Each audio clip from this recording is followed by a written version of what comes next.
All right.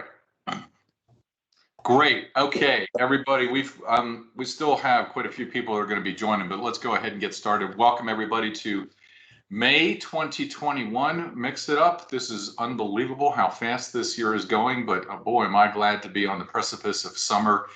It's going to be wonderful, isn't it? So for so many reasons, but thank you very much for joining us today. We are partnering with the MVP Women in Tech group to discuss pay equity. I got to say, it's not a topic that I'm very familiar with, and this all kind of got going.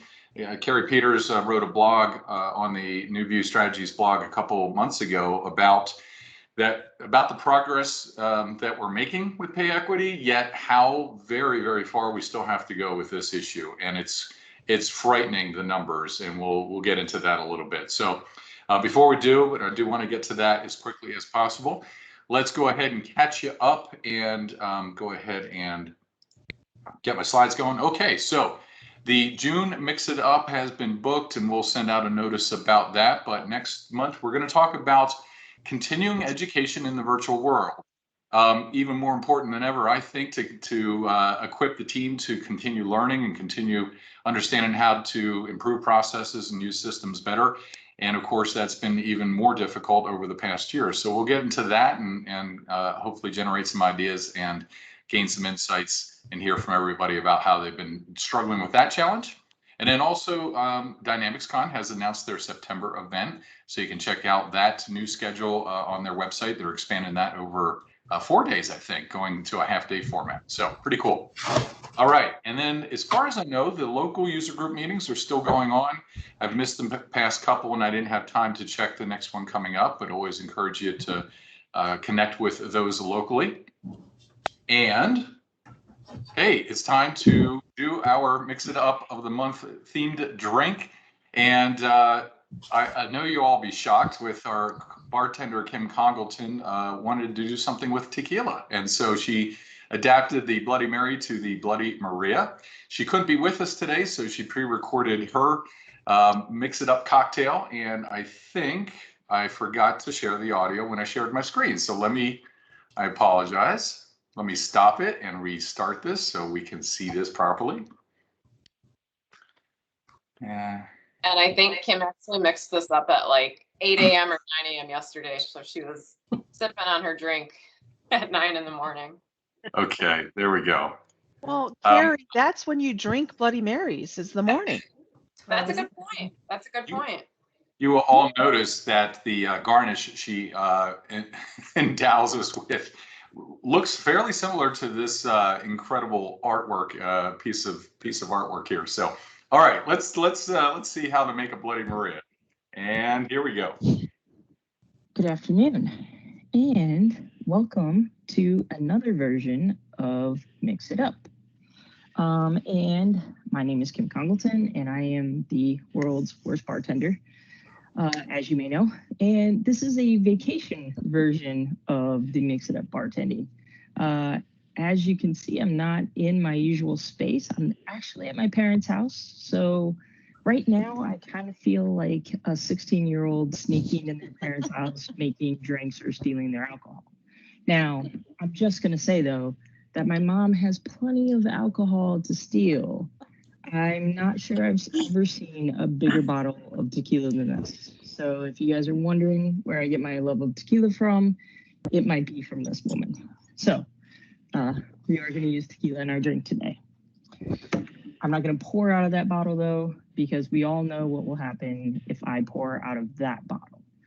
Our drink today is a Bloody Maria. So this is a Mexican version of a Bloody Mary, which usually I'm not a fan of putting stuff in my tequila, but I thought, let's mix it up. Let's do something a little different. So what you're going to need for this is some Clamato.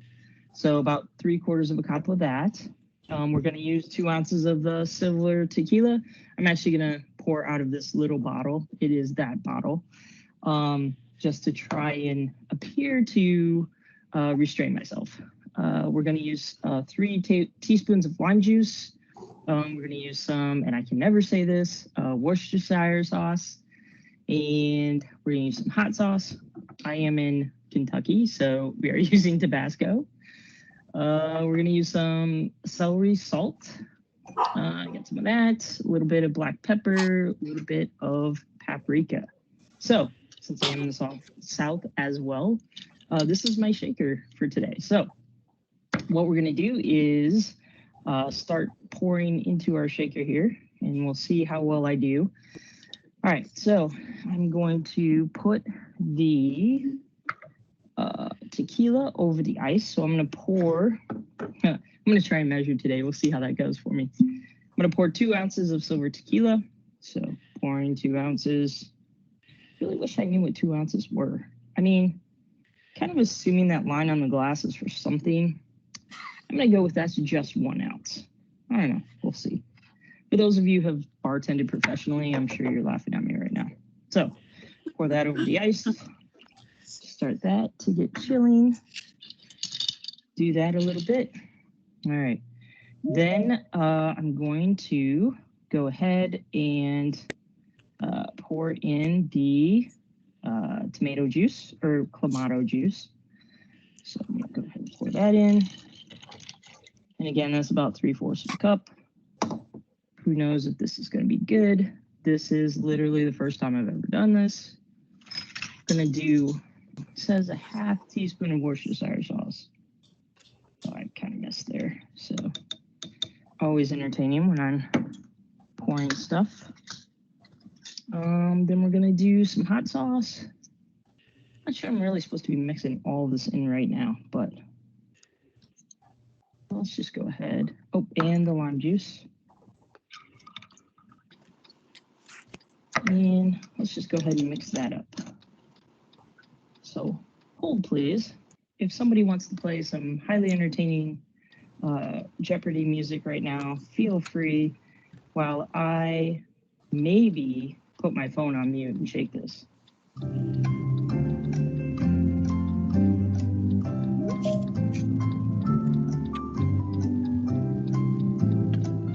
Shaded spot. Yeah. So hot out.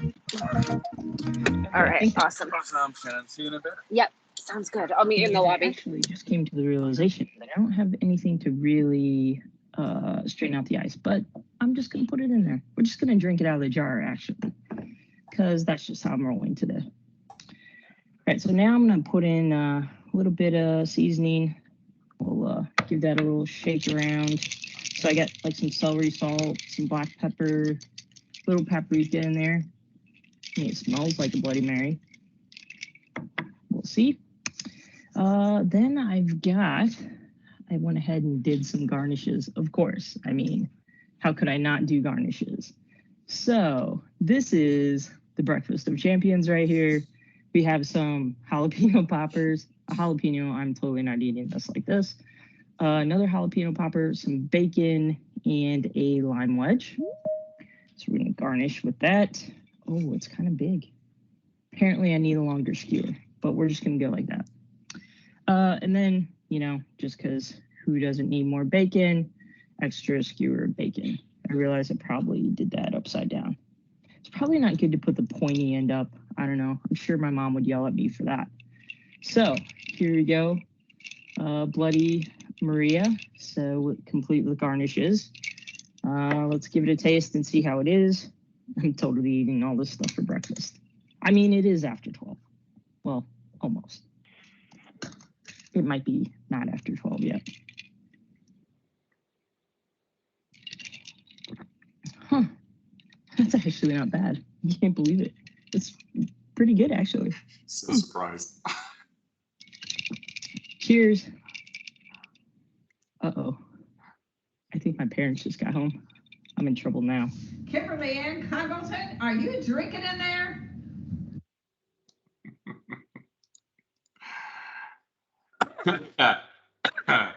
Oh my goodness, that's great. Got to try that on my Bloody Mary, definitely. All right, so hopefully that's provides you some inspiration and maybe something to work towards for the weekend. Let's go ahead and transition. Again, if you've joined late, thank you very much for joining today. We're going to get right to the panel.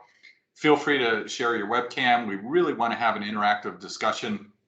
The panel is ready to talk a long time about this, but we want to hear from you. If you have some insights, ideas, challenges you faced, questions for the panel, of course. So please speak up or throw those into the chat, and I'll be watching the chat as we go through.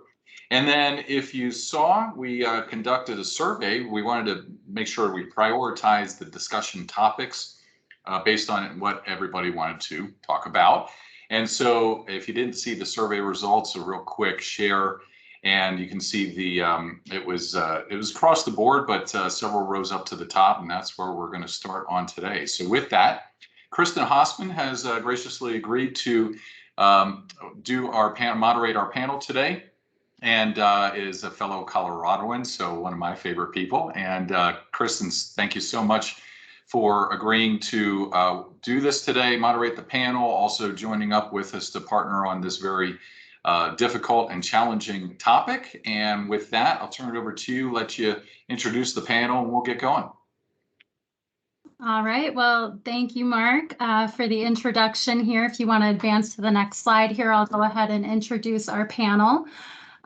First off, we have Laura Ford, and she's coming to us as an HR consultant.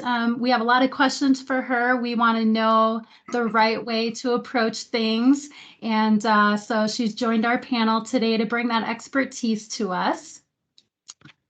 We also have Shannon Mullins, who is a Microsoft MVP, and she's going to be bringing some value to the conversation as well. She's been a manager over tons of employees, so she's got that experience underneath her that she's going to bring some value regarding that. And then, of course, we have Carrie Peters, who also is an MVP and also is co-owner of New View Strategies. So getting her feedback on how she structures pay within her organization is going to be a huge insight for us.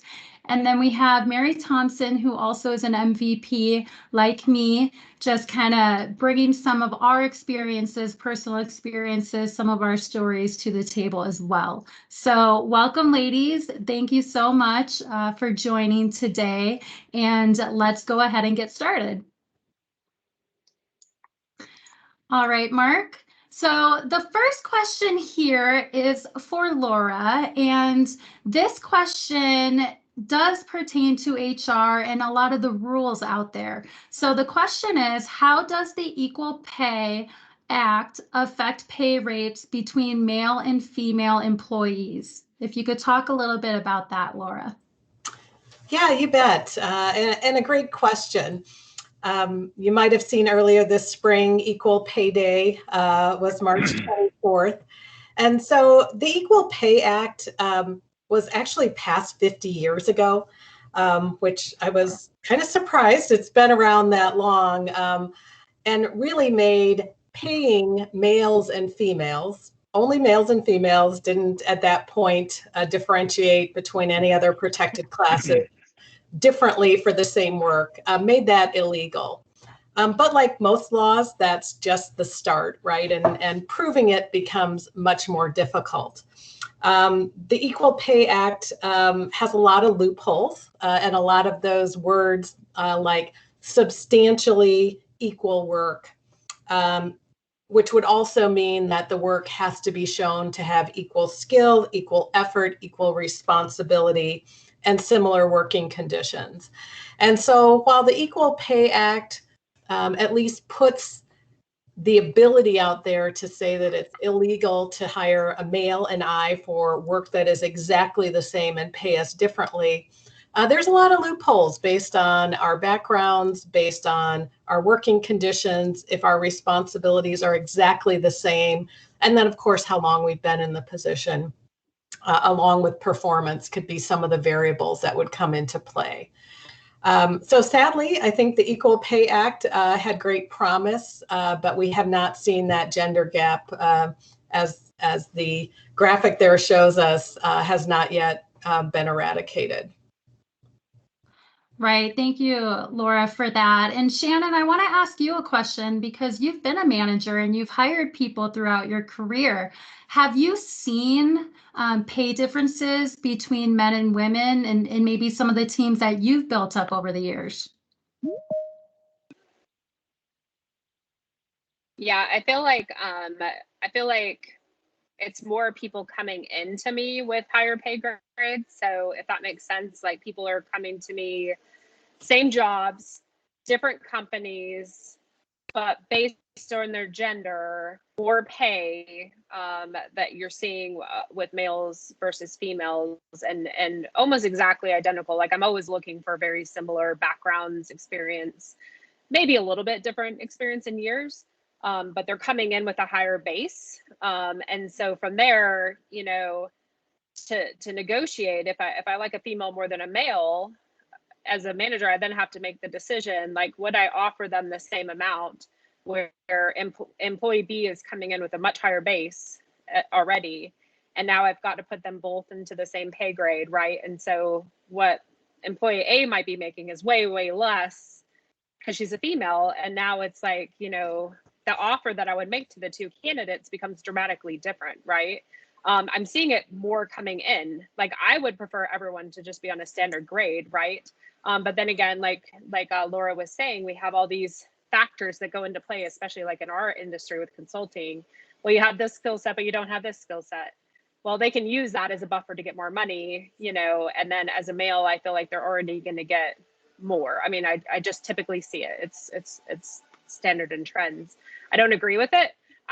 That's what I'm seeing, especially with new hires. You know, obviously once everyone's on my teams, they're treated fairly and put into, you know, within scale. But of course, it's that initial offer that's really kind of setting the stage for where they're going to go from there. Because I don't hire new people, if that makes sense. So, Yeah, that makes Shannon, I'd like to ask Shannon a question about that because Sure. This is Rob Del Prado, and I'm a president. I used to be president of a company, and we certainly didn't discriminate. But Shannon brings up a very important point, and this law has been around for 50 years.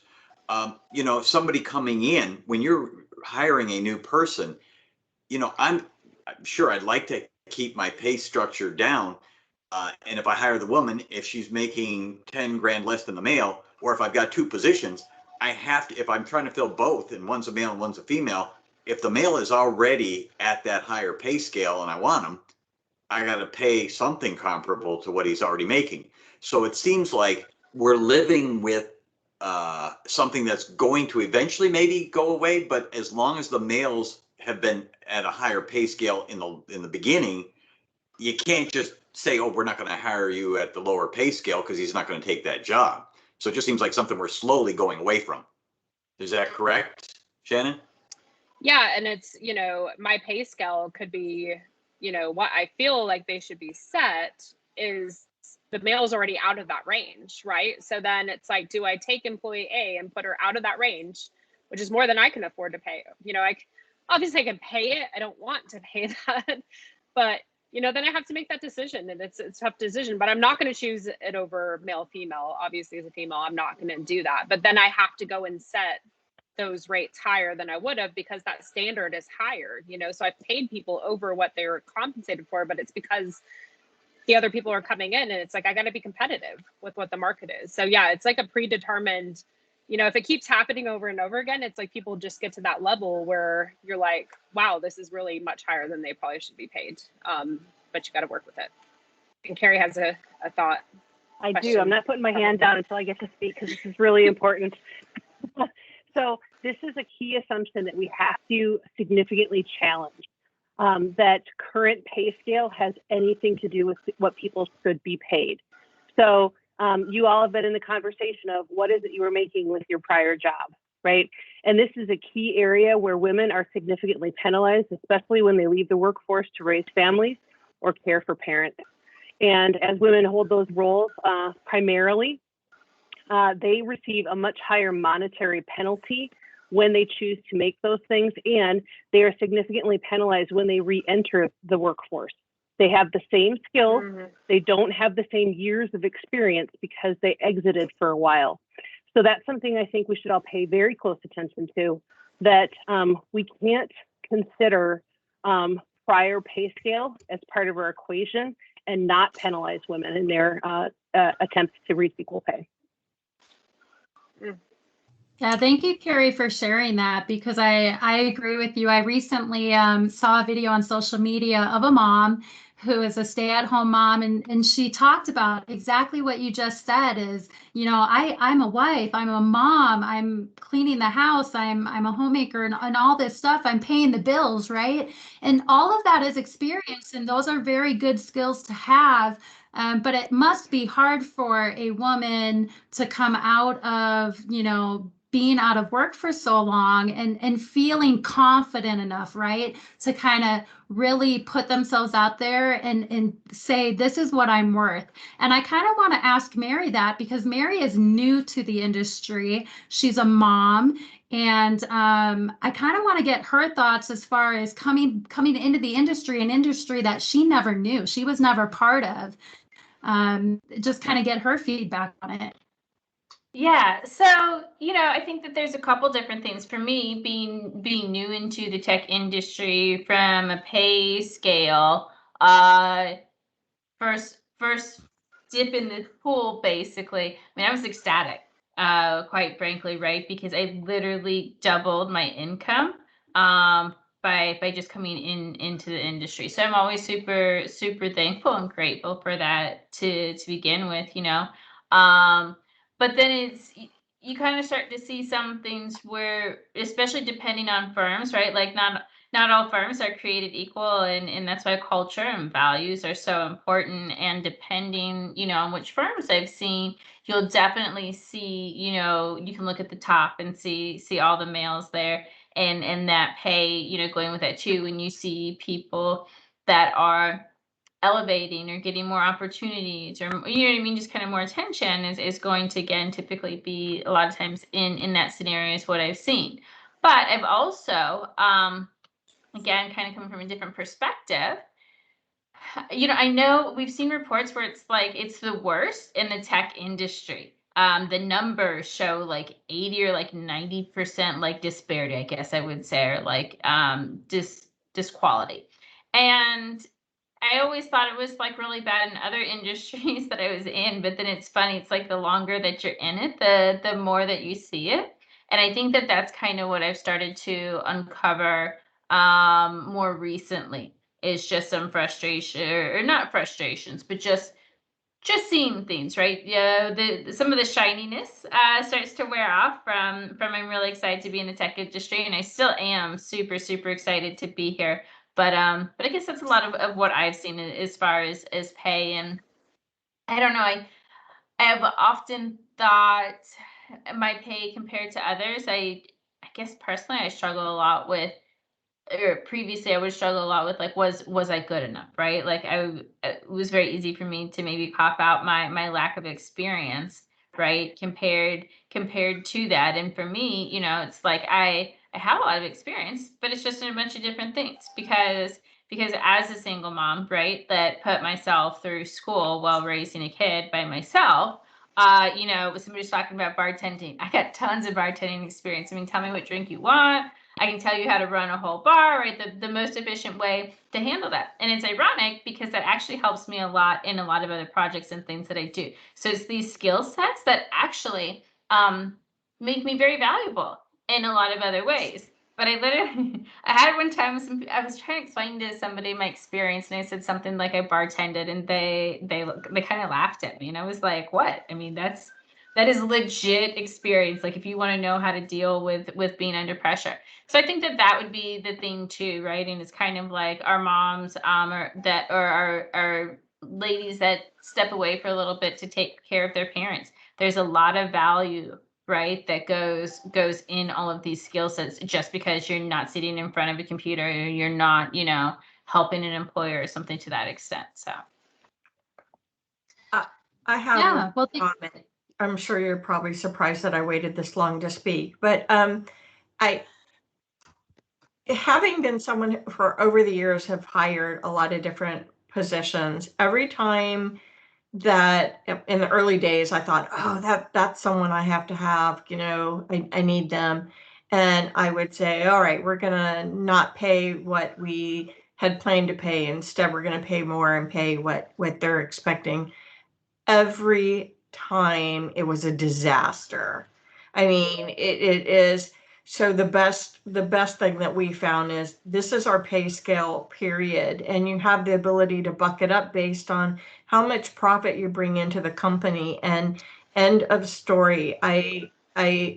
If you start doing differences in people's pay, it's a powder keg. It's going to blow up on you. And it really, I mean, even among men, you bring somebody in and you're like, oh, I really need someone in their experience. So they're asking for, 20K over our limit. I'm going to go ahead and do it. Well, one of your good people who's been there a while and been loyal finds out it's going to be a disaster, let alone the fact that it's not fair, that maybe your scale would be, you might be willing to do a little more for this person because he happens to be, well, I was going to make a bad reference, but he's going to be a man instead of a woman.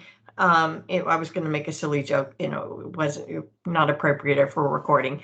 Otherwise I would definitely say it, what that, yeah, I just find that to be whatever they were asking for, because that's where they got paid before. Well, then my response would be, don't leave that job, because that's not what we're paying. Right. Well, thank you for sharing that, Belinda. And I think this is a good segue into the rest of what we're going to talk about, right? Because the next question here is, how do you determine if you are paid equitably? And the question here in my mind, and Kim actually brought it up in the chat, is, she's an accounting manager and the position was advertised as such. But when she got into the company and started doing the work, she discovered that her predecessor was a controller, and that a lot of the tasks that she's currently doing is that as a controller. And Kim, it's crazy that you tell that story, because I have that same story in my career where I was brought in as an accounting manager and I was doing the work of a controller. And it's hard to know how to handle those situations. For me, I did a lot of research, market research, trying to figure out what controllers were making in the market where I was living at the time. And I was able to go to the owner of the company and I was able to get a raise based on what I had presented. But that's hard work to do, right? It's hard to investigate and hard to know exactly what all of to look for, right? So how do we as women, how do we know whether we're being paid well for what we're doing? And Laura, maybe this is a question for you, because on the HR side, I know that you guys do a lot of testing and different things like that too, to make sure that everybody's getting paid what they should be. But I think this is one of the hardest questions that we all have, is just how do we know? Yeah, it's a great question. And I don't know that every company is doing a lot of work to make sure that people are paid appropriately, which it's part of the problem. I will say I have worked with many companies that didn't have a compensation system at all. And it was just the idea of what's it going to take to get this person, or what do we have budgeted based on what the last person made. And so having gone through creating a compensation plan, I will say the effect that it had on the culture was all positive, except for those people that were overpaid and we had to cap. But I do think there's enormous pressure in society now, and certainly across most industries, to get to pay transparency for this very reason. The things that you've been talking about, that we just make an offer based on what the person wants, or what we have in the budget, or what it's going to take to make someone say yes. And we know that people's willingness to negotiate salary varies widely by both race and gender, which then creates just this domino effect over time. So one thing I would do is, certainly as you're out interviewing, that's the best time. I'm glad to hear someone was able to negotiate as a sitting person, but much more difficult than at the time of hire. I would ask questions about, do you have a compensation structure? How will an offer be determined? Those sorts of questions. Certainly doing research. I'll say it's hard that a lot of the easily available salary information is self-reported versus, the gold standard, which is companies in different industries reporting their salary figures. I think you do also have to look at total compensation. So it's the benefit package as well. Time off is important. Flexibility is important.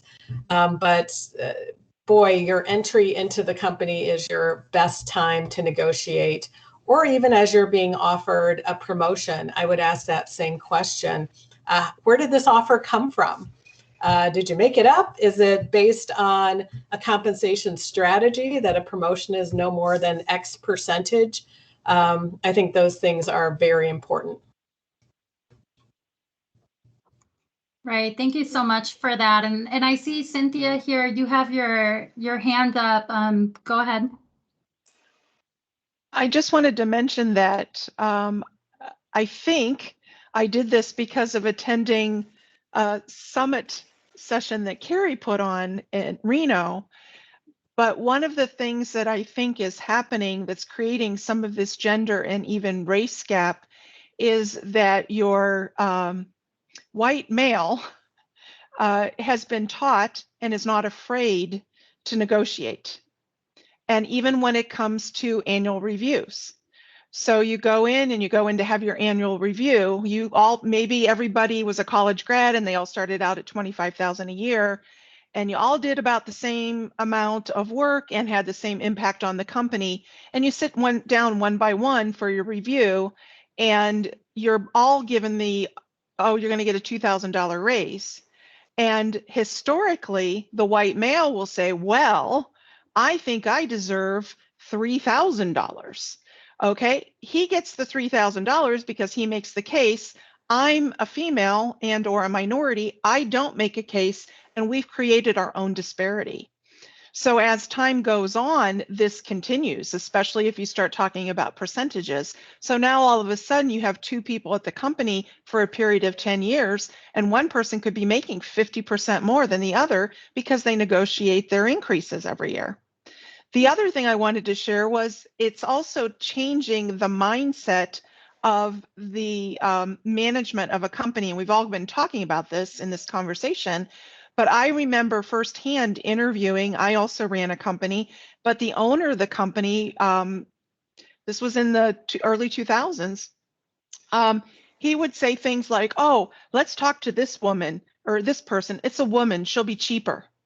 Or, and I'll say, well, why do you say that? Well, I can't pay her as much as I would pay a guy because look, she's probably only 30. She's going to leave anyway to have kids. Right. And you can't allow that conversation to happen. Believe me, I didn't continue to work there, obviously. The other thing I would see is we would interview a male and we would find out, prime example, he wanted to hire this person that we did hire, and this person had many children. And so he actually increased the offer without me knowing. He's the one who made the offer to the person because he had 8 kids and he's the male of the family and he needs to provide for his family. It's changing that mindset. So we have to be braver and have the conversations to change the dialogue for ourselves as well as the impact to others in the company. Mm-hmm. Yes, I think you said it, Cynthia. We have to become brave, right? And that's why we're here today. We want to have these conversations. We want to, make it normal for us to have these conversations with each other and try and figure out, am I getting paid enough or am I not? So if you don't have, an HR department, maybe you have a really good friend that you can talk to within your industry and get their feedback as well. So that kind of leads us into our next question here, and this is directed towards Laura here, but is it okay for employees to discuss their pay with each other? Absolutely. So that is something that's protected by the National Labor Relations Act, whether you're a unionized company or not, and I'm guessing most of you are not, still that's considered a protected activity for employees. Now, managers hate it when employees talk with each other about salaries. HR people, many of them hate it as well. And often because they don't have a good story to tell, right? And again, this wave of transparency about compensation is part of the Me Too movement and part of the things that we've all been talking about today. I think the difficult thing is that is the information that you're getting accurate or not? I'm seeing the chat question. It is absolutely illegal to have a company policy that you'll be terminated or disciplined for sharing your salary. It has been affirmed in the last 2 years in the National Labor Relations Act. So if that is in your current employee handbook, it should be removed. They must not have had legal review recently on your handbook. But I do think the part that's difficult is people can share whatever they're going to share, right? And that information that your coworker may share with you may or may not be accurate. So again, if you have a trusted friend, a trusted colleague, that's going to be more helpful information. You know, in the chat, how can we get to equity? I'm super passionate about companies investing in a compensation review that will level all of this out. That's great that you're doing diversity, inclusion, and equity training, but how about looking at our compensation structure to see if, with no bad intent, we are paying people differently, or has the market changed and we haven't kept up? Right, good points. And I think it's important what you said, that it is illegal for companies to have this in their handbook, because you know, all the previous employers that I've ever worked for, it has been in there, and it's been kind of taboo to talk about your wage or salary. You know, just kind of polling the group here, it looks like a lot of people really haven't had those conversations with their coworkers. I've had the conversations with multiple friends and other people within consulting as well, just to kind of make sure that they're paid equally and they're paid of the value of their work type stuff. So it is a hard conversation to have, especially if you don't know how to approach it, right? So Laura, do you have any advice? Like, how do we start having these conversations with each other? Maybe not with coworkers, but maybe just with trusted friends. Yeah, I think with trusted friends, still talking about money seems taboo to some, and it may be something that we need to get over. That starting this with, you know, I'm really trying to figure out if what I'm being paid is fair or not, and that's why I'm asking.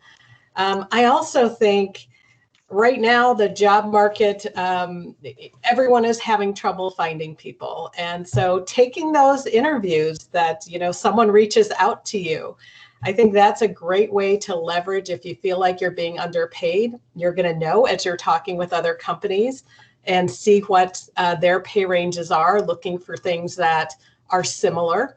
Right now, again, you got to think total compensation with benefits, but most benefit packages are getting pretty comparable. I'm not seeing the differences in the market. And, you know, if you work at a company where counter offers are often made, maybe that's something that you need to consider. I'm going to talk with these folks. I find out that, gosh, I've talked with 3 recruiters and all positions were $40,000 more than I'm making. Taking that data to your manager to say, I really love working here and I want to stay, but this kind of differential isn't something that I can pass up. I also find that when people interview, they think they love their current company and maybe aren't as sure about what's out there, and having those conversations can either reinforce that I'm at the place I want to stay at, or maybe it is worth it for me to make a change. Good point. And I think, Rob, you have a question here, something to add to the conversation? So I just want to go back to a comment that Cynthia made about women not being inclined to negotiate or barter, and also about the loyalty of women staying with companies they like. So, you know, I have a daughter. Who's, you know, been out of college a number of years now. One of the things I had always encouraged her was to make sure that she reached for, you know, what she wanted to do and make sure that she got what she wanted in terms of pay. So she's had a number of jobs. She's challenged the pay rate in the marketplace, as somebody had said about looking at other industries. And, you know, where's the males supporting the women out there that aren't saying, hey, you know, when you are out there and you're concerned about your pay, why not the next time your pay raise comes up or your performance review comes up, why not try and reach more? You know, they can only say no. If you're doing a good job, they're not going to terminate you for challenging the pay rate. So again, you know, part of it is, it's not just the old buddy network. It's where's the support mechanisms here for the males going out and helping their partners or their children?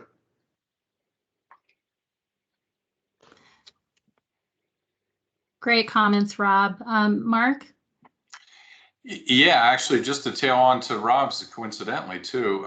So actually 3 quick things. One, I can't get off the point that was made about how white, I think it was Cynthia mentioned this, a white male like me will go into something prepared to negotiate. It's just how we're wired. And I'm really stuck on where does that come from? Why are we brought up that way? Why is that so ingrained that we think it's very natural to do that? And then going to Rob's comment is I'm thinking, have I equipped my daughter to think like that? I don't know. I don't know where that comes from, so I'm not sure. But I'm sure asking myself a hard question around that, because that's a very unfortunate but realistic disparity. And well, so to Rob's comment, that's one way us males can rectify this situation, is if we pay attention to some of those characteristics in our daughters and behaviors, and make sure that we're reinforcing some of those things which I just never thought about before in terms of confidence and negotiation. So I'll stop there because it could go a long way sideways on that. No worries. We have a question from Carol that she posed earlier that I'd like to circle back to at the end, Kristen, just to let you know that. And then Laura, you mentioned a compensation review, and I'm not really familiar with that. Boy, what an excellent way perhaps to focus a challenge, instead of saying, hey, I don't think forgive me here, I'm not being paid equitably, but instead come at it from a different angle and say, boy, I want to make sure everybody's paid equitably at our company. How about a compensation review? Maybe that's a safer way to approach it. I don't know, but what are your thoughts on that? And then who does these compensation reviews? Where do you even go to get one of those? Yeah, it's a really growing consulting field right now. So the big consulting firms, the Aons, the Gallaghers, the Mercers, all have consulting practices focused on compensation that will do that sort of thing, which is use their own proprietary data, buy salary surveys, and then look at the positions that you have, how those salaries stack up both to the market and internally, because I think there is a difference between internal equity and external equity. Probably many of us have worked at smaller companies where maybe the salary was depressed early on, and we can live with that when we're all being paid a bit under market, and we trade that for fun work or excellent flexibility, some of that sort of thing. But it's really that internal inequity that creates the motivation problems that were talked about here in our chat, right? That the fact that this supervisor gave a male a bigger increase, even though we're both doing the same work, right? If neither one of us got an increase, it's not as much about the money. So those kind of compensation reviews typically look both externally and internally. And, you know, jobs in the external market grow at different rates. And so if we're across the board kind of growing our salary by 5% or 8%, that may not keep up. You know, I really like that idea of grass growing at different levels. We're all mowing our lawns right now, right? There's that part under the tree that grows slowly, other places fast. And the same thing happens in employment, that some jobs are very hot and grow quickly and others are more depressed. And so a compensation review really accounts for all of that. And then, of course, we'll look at males versus females, look at any disparities based on race, gender, any of those sorts of things. So it is certainly an expensive proposition, but I think that's what great organizations do, because that also can provide greater transparency, and that we don't make these numbers up, that we have guidelines for percentage increases when people are promoted, and keeping our eye on the external market. I'm pretty passionate about the subject. Well, thank you, Laura. Henrik, I saw that you had your arm raised a little bit ago, and sorry we didn't get around to you. Was there something that you wanted to add to the conversation? Well, I guess more tagging on to Rob and Mark's comment, and keep in mind I'm a white middle-aged man, so whatever I have to say means nothing in this conversation, so to speak. But I've seen all this with my own wife. I mean, when she first got her current job, she in the negotiation process, I think she basically alluded to them that, maybe her employer might be able to have gotten her a little bit more, but she said, no, that's fine. She wanted to get away from where she was. And I rolled my eyes at her and said, you understand that by the fact that you start lower, every increase you get is going to be a percentage of that lower amount. Right. So as I forget who said this too, right? I mean, once you start, I mean, the starting point is the starting point, and you're going to grow from there. And she is definitely not I mean, she's way smarter than I am, but she's not very assertive when it comes to these things, and I'm tapping myself a little bit on the shoulder here, because I mean, last year her company did a little bit like who was it that said that they posted a position, and as a director, she's a manager, and she could basically read on it, well, that's basically what I'm doing. So why am I my manager, and why is this new person they're gonna be hiring gonna be a director? And I told her, this is BS. You need to say something, and if nothing is getting changed, you need to find something else, because this is BS. And as a result of that, she got herself a $10,000 increase. But and it is you have to ask, and to just repeat what I had said earlier. I mean, I'm originally from Denmark, and in Denmark, pay is not as taboo as it is here. But so I've asked people, hey, how much money do you make nowadays? And I have a client that I worked with for close to 15 years, and I've asked some of those, and I will say some of the smartest people I know in this world are female, and I know they now make good money, but that's partly because we got a new manager in, white, middle-aged man, by the way, but he understood, I guess, the importance of these people, and the value of these employees, that he actually went to bat for them over to senior management, and have now actually gotten them up to where they make what they really are worth. So there are people out there that will fight for it, but yes, if you don't ask for anything, you're not going to get it, right? And as I think, Mark, you said, if you don't ask, you're not going to get it, right? Worst case scenario, they're going to say no.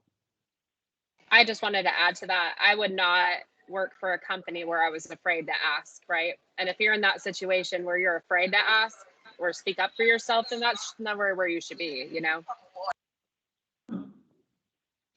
Yep.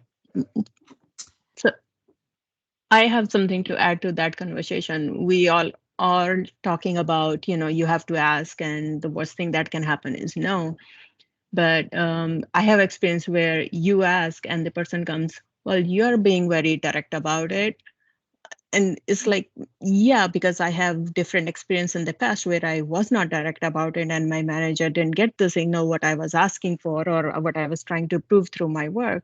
But now I have learned to be assertive. I've learned to be vocal about it. Hey, this is what my goal is. This is my, career aspiration that I want to get to. And now I'm being told, well, you're being too vocal about it, and that's not the way to go for it. So which way should we go for it?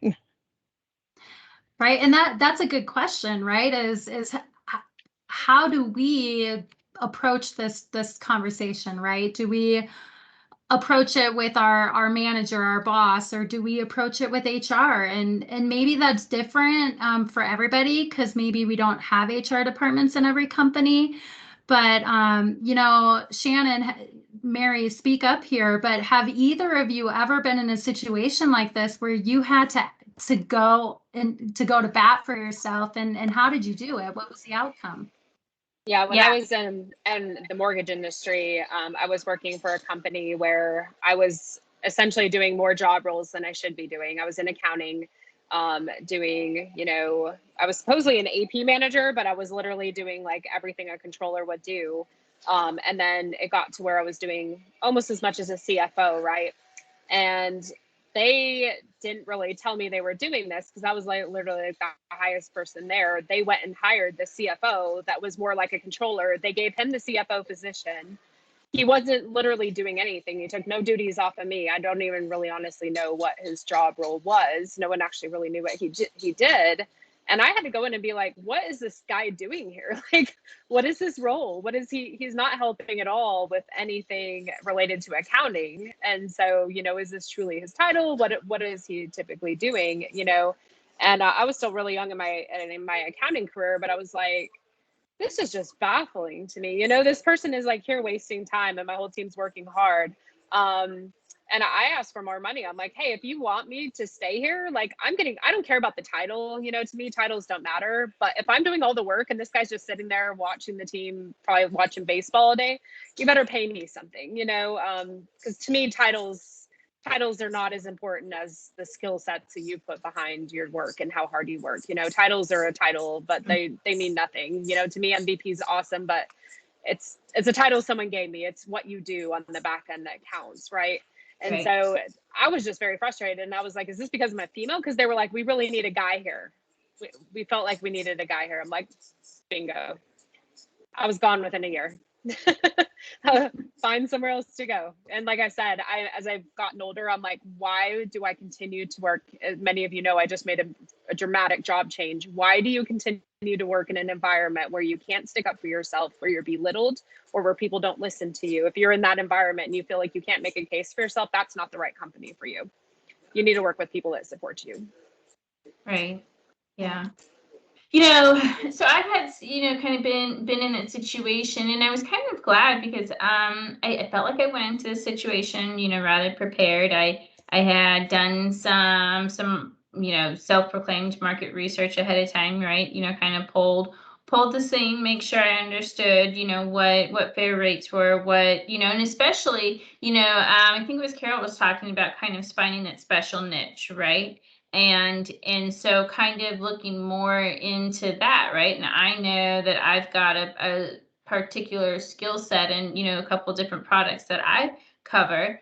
And ironically, it wasn't my goal. Like when I started off with things, it wasn't my goal to be like, hey, let's see if I can be the best out there in this, or like one of the only people doing it. I just liked the topics and kind of found out that there was not too many people to ask. And then I'm in direct conversations with Microsoft and like their products managers. And I'm like, oh, okay, well, I guess this means something, right? So anyway, so then, looking at some work situation, I assume that basically the contractor didn't have maybe the insight, right, of that specific skill set or how rare and specific that was. So the rate that they came back was what their standard, industry was, which is completely fair and understandable.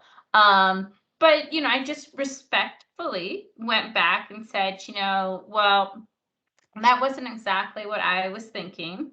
There was, this difference. I was thinking something else. Here's A, B, and C reasons why. And I completely, this up to you what you want to do, you know what I mean, kind of from this standpoint. And I think that you can if you set expectation, but then also agreed to be negotiating. And that's what I'm prepared to do in that situation. You know, I'm like, okay, well, fair enough, right? We're coming from different angles, but life is about negotiations. So if we meet somewhere in the middle, then we'd be good, you know. But much to my surprise, and this is some of the most valuable like feedback and experience I've had, based off of my conversation with them, they came back and matched my original like price. So had I not, you know what I mean? And so it also just showed that it's not always a battle, right? If you go and you have like the adequate information to back yourself up. And that was a situation where I did dare to ask, because normally I probably wouldn't have, but I've been learning to be more brave, you know. And it's funny, I was laughing because Henrik was like having those conversations with his wife. And earlier, whenever Cynthia said that, I'm like, oh my gosh, I can hear my husband in the background right now. You know, because we're always having these conversations. Yeah, but Mary, they said this. They said that they were going to do this. What about this? How about this? And, you know, I honestly kind of take it a little bit personal. I'm like, I'm trying, right? And you kind of, maybe at least I kind of get defensive, right, over my company, over that place, because I feel so like valued to have that work. And I guess maybe I don't think I need to think better or higher, but those are the conversations. That's kind of the point where I come from. Like, I'm not going to go argue with this person. They pay me. They give me a job. Like, I like what I do. Like, I want to hold on to that. But then I saw very quickly the difference in what it makes to actually say something and then be like, wow, I am truly valued at this price and like what I deserve. And for me personally, it's helped me grow a lot too. So I don't know, interesting experiences, I guess. Yeah, well, thank you, ladies, for sharing those. I'm looking at the time here, and hopefully Mark doesn't just cut us off, you know, in a minute and a half here, because Belinda's got her hand raised, and I know she's got something she wants to say that we want to hear. Well, I don't know if you want to hear it or not, but it is something important to say. As we, thinking back on one of the things that we really kind of come out of this is we need to be prepared to go in and negotiate like a man. And raise our daughters and our nieces and our granddaughters to do that as well. But I want to remind everyone that businesses are in business to make money, not to pay employees. So it does not make them evil necessarily for them trying to pay you less, to pay everybody less, to pay you less because you're a woman. Yes, that's evil. But to pay you less in general, all employees less in general, they're in business to make money, and we need to remember that. But and I wanted to say that based off of Shannon's comment, and then I wrap with a question to Laura. I would want to like burn that place, not physically, but you know, emotionally, and that said, oh well, we really need a man. So what can we do to put a spotlight on a company like that is appropriate and still professional to, for lack of a better word, hurt them for not being more woke and for making sure that other women don't go there to get employed because they're going to be treated the same way? Yeah, great question. My own personal viewpoint is that filing suit or, you know, getting an attorney, any of that holds on to the negativity when really you want to move forward productively. I think Glassdoor is a great idea. I am a big fan of, as you're leaving, to share a very professional letter with as high up as in the company or with the board of trustees about your reasons and about your disappointment, and, you know, urging the organization to do better. I would say, your comments and stories just make my blood boil. As an HR person, I know there's a lot of not brave HR folks out there also. I do think you should be sharing this with HR.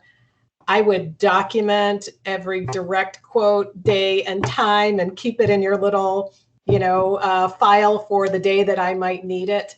Particularly if that day is the day that I don't get the promotion, I don't get the increase I've asked for. This is what scares your general counsel and your HR folks, that like, well, so this isn't a one-time thing. In my career, 7 times, here's who's said what. And again, those are all indications you're not in a company that you want to stay in long term. But I do think Glassdoor is powerful. LinkedIn is powerful as folks are reaching out. Be brave and tell them about your experience. Some people may choose to still work there because that's not important to them. I get that. We all have choices. But yeah, the power of the network is a big one.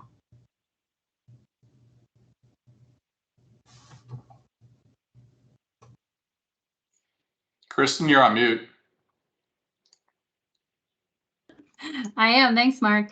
We're right on time here. Obviously, there's a lot to discuss here, and everyone on the panel, if you want to reach out to us, feel free. You want to have a conversation about your pay and maybe try and build up a case for yourself, feel free to reach out, and we're here to help. We want to have this conversation. Thank you so much for joining, and Mark, I'll kick it back over to you. I really don't want this to end. My gosh, this has been insightful, hopefully equipping, and has provided some confidence and at least some direction for folks. My goodness. Mark, can we give Yes. a shout out to Henrik? I mean, I wrote it in the chat, but the fact that he related this to made it personal to himself by relating it to his wife as opposed to just thinking about a coworker. That was so wonderful, Henrik. Hear, hear. I'm happy I could be semi-productive with my contribution. I guess I did want to add another comment actually to what you said, Belinda, about some companies just don't pay well in general. I mean, I have a great example in my backyard. I live in Burbank, California, and the Walt Disney Company is in Burbank, California, and they are known for not paying great wages because so many people would just grow up. They would love to work for Disney, right? So it's also that kind of supply and demand mentality, right? And some companies live very well off of their image as, oh, it would be cool to work for insert big company name here, right? So yeah, I mean, it is, it's not easy. No, absolutely.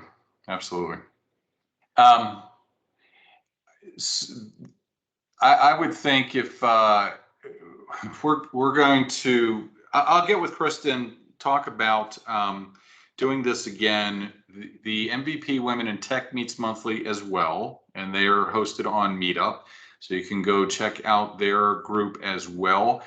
They're tackling tough issues like this every month, I believe, and so boy, it's so helpful to have these conversations. I'm reeling from how many shared experiences there are, how many common experiences there are amongst a very diverse group here, and that's just amazing to me. So I appreciate the insights.